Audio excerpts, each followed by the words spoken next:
ओम नमः शिवाय। जय श्री कृष्णा, जय श्री राधे। मित्रों, फाल्गुन महीने में शुक्ल पक्ष की जो एकादशी आती है ना, उसको आमला एकादशी कहा जाता है। और इस बार शुक्ल पक्ष की जो आमला एकादशी है वो 3 तारीख को है। ज्योतिष शास्त्र और पुराणों में आमल की एकादशी या आमला एकादशी कहा जाता है। और आमल की एकादशी पर आंवले के पेड़ की पूजा करने से श्री हरि भगवान विष्णु बहुत ही ज्यादा प्रसन्न होते हैं। मान्यता है कि दोस्तों आंवले के पेड़ में जगत पिता ब्रह्मा, विष्णु और भगवान शिव का साक्षात वास माना गया है। आमला एकादशी पर विष्णु और शिव दोनों की पूजा की जाती है। और माना जाता है कि दोस्तों आमल की एकादशी के दिन व्रत और विधि विधान से पूजा करने से कोई भी महिला हो या पुरुष हो, यानी लड़का हो या लड़की, उसका बहुत ही जल्द विवाह होने का योग भी बनता है और मनचाहा जीवन साथी भी मिलता है। तो चलिए जानते हैं ज्योतिष शास्त्र में आमला एकादशी के बारे में कंप्लीट जानकारी। ऐसे में वीडियो को पूरा लास्ट तक जरूर देखिएगा। और हाँ मित्रों, वीडियो को लाइक जरूर करें और कमेंट बॉक्स में जय श्री विष्णु लिखते हुए वीडियो को अपने मित्रों के साथ भी शेयर कर दीजिए, ताकि काम की जानकारी की जो अपडेट है ना, वो सभी लोगों को मिल सके।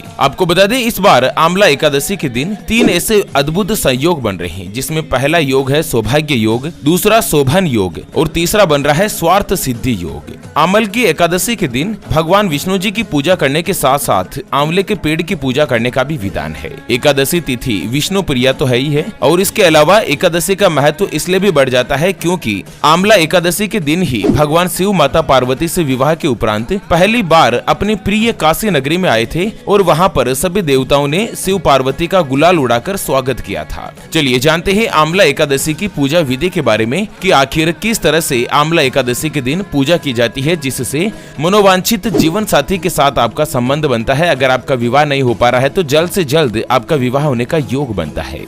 मित्रों, पूरी जानकारी जानते हैं उससे पहले आपको एक महत्वपूर्ण बात बताना चाहूंगा कि जिंदगी में आप कई ऐसे लोगों से मिले होंगे जो बहुत ही ज्यादा मेहनत करते हैं, तो वहीं कुछ लोग आपको ऐसे भी मिले होंगे जो बहुत कम मेहनत करने के बाद भी बहुत ही आगे तक पहुंच जाते हैं। वहीं आप कुछ ऐसे लोगों से भी मिले होंगे जो पूरी उम्र मेहनत करते ही रहते हैं, लेकिन आखिर वो हासिल नहीं कर पाते जिनके वो हकदार होते हैं। मित्रों, ये ग्रहों का खेल नहीं तो और क्या है। और इसी के समाधान के लिए हमारे गुरुजी आप तक लेकर आए हैं आपके अपने जीवन के बारे में व्यक्तिगत यानी कि पर्सनलाइज्ड कुंडली, जिससे आप घर बैठे ये पता लगा सकेंगे कि आपके 9 ग्रह आपके बारे में क्या कहना चाहते हैं। क्या आपकी कुंडली यानी कि किस्मत में कोई दोष तो नहीं? अगर दोष है तो वो क्या है और उसका समाधान क्या है, उसके बारे में कंप्लीट जानकारी हम आपको कुंडली रिपोर्ट में बताने जा रहे हैं, जिसको अभी जो आप स्क्रीन पर नंबर देख पा रहे हैं उसके ऊपर व्हाट्सएप पर संपर्क करके आप हमारे ज्योतिष आचार्य गुरुजी से बात कर सकते हैं और अपने भविष्य की कुंडली के बारे में जान सकते हैं। अगर आपकी कोई भी समस्या है जिसका आप समाधान चाहते हैं, जैसे कि आपके परिवार के सदस्यों में आपस में बन नहीं रही है, पति पत्नी के बीच लगातार लड़ाई झगड़ा बना रहता है,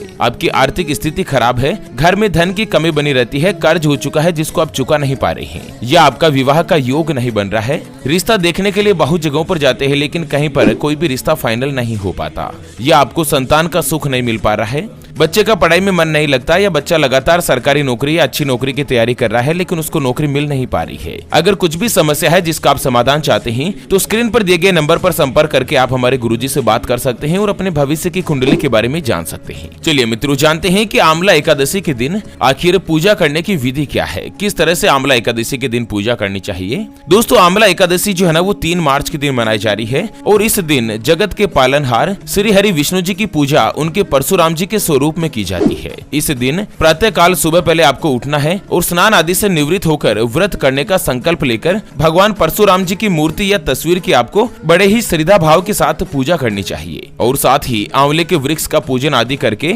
ओम नमो भगवते वासुदेवाय मंत्र का उच्चारण करते हुए वृक्ष की यथाशक्ति परिक्रमा करनी चाहिए। अगर आपके आसपास आंवले का कोई भी वृक्ष उपलब्ध नहीं होना तो आंवले का फल भगवान श्री हरि विष्णु को प्रसाद स्वरूप अर्पित करें और घी के दीपक में या फिर कपूर के दीपक के साथ ही आप भगवान विष्णु जी की आरती उतारें। चलिए जानते हैं कि आमला एकादशी का व्रत और पूजा करने का महत्व क्या है, आखिर क्यों यह पूजा की जाती है। मित्रों, आमला एकादशी का व्रत और पूजा करने से मनुष्य सभी पापों से छूट जाता है और सहस्त्र गोदान करने का फल प्राप्त कर लेता है। आमला एकादशी समस्त यज्ञों को करने से भी ज्यादा फल देने वाली होती है। पुराणों में भगवान श्री हरि विष्णु का कहना है कि जो प्राणी स्वर्ग और मोक्ष प्राप्ति की कामना रखते हैं उनके लिए आमल की एकादशी का व्रत अत्यंत श्रेष्ठ माना गया है। और यह भी मान्यता है कि आमल की एकादशी के दिन आंवले के पेड़ की पूजा करने से सुख और समृद्धि की प्राप्ति होती है और इसके साथ ही हर तरह से पापों से मुक्ति मिल जाती है। इस दिन आंवले का पौधा लगाने से भी जीवन में सुख समृद्धि की प्राप्ति होती है। दोस्तों, अमल की एकादशी के दिन आंवले के वृक्ष की पूजा का खास विधान होता है। पद्म पुराण के अनुसार भगवान विष्णु जी के थूकने पर उनके मुख से चंद्रमा के समान कांतिमान एक बिंदु पृथ्वी पर जा गिरा और उसी से आंवले का महान दिव्य वृक्ष उत्पन्न हुआ, जो कि सभी वृक्षों का आदिभूत कहलाता है। भगवान विष्णु ने सृष्टि की रचना के लिए इसी समय अपनी नाभि से ब्रह्मा जी को उत्पन्न किया था। देवता, दानव, गंधर्व, यज्ञ, नाग और निर्मल अंतःकरण वाले महर्षियों को ब्रह्मा जी ने जन्म दिया और सभी देवताओं ने इस पवित्र वृक्ष को देखा तो उनको बड़ा ही विस्मय हुआ और इतने में आकाशवाणी हुई कि हे महर्षियों, यह सर्वश्रेष्ठ अमलकी का वृक्ष है जो कि भगवान विष्णु को अत्यंत प्रिय है और इसको स्मरण करने मात्र से गोदान का फल मिलता है, यानी कि आप गौ माता का दान करते हैं ना, उसका फल मिल जाता है। आंवले के पेड़ को स्पर्श करने से दुगुना और फल को भक्षण करने से तिगुना फल प्राप्त होता है। और यह भी मान्यता है कि आंवल की एकादशी के दिन आंवला और भगवान श्री हरि विष्णु जी की पूजा करने से व्यक्ति को मोक्ष प्राप्त होता है। आंवल की एकादशी का जिक्र पद्म पुराण में भी मिलता है। इस पूजा से परिवार में सुख और प्रेम का वातावरण बना रहता है। ओके मित्रों, तो इसी के साथ आंवल की एकादशी की जानकारी के इस अपडेट वीडियो को फिलहाल के लिए यहीं पर देते हैं विराम। फिर से होंगे हाजिर एक और नई और काम की जानकारी के साथ। तब तक के लिए ओम नमः शिवाय। जय श्री कृष्णा, जय श्री हरि विष्णु मित्रों।